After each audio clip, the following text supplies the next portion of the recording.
Mä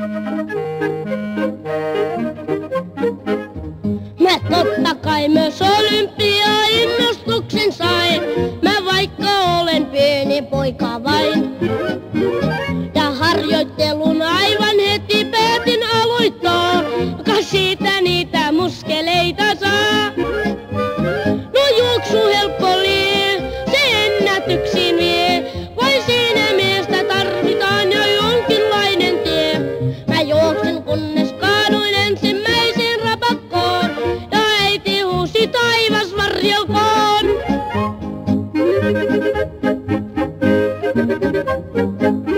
No jalkapallo alkoi sitten mua kiinnostaa, ja aluksi se oli mukavaa. Mä maalivahdin tehtävissä huilailla sain, ja kaverit ne hikoilivat vain.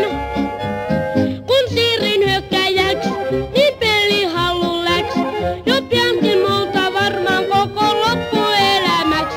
Voi isä maksaa ikkunoita kyllä lompsallaan, mun minä tällä alapäällä vaan.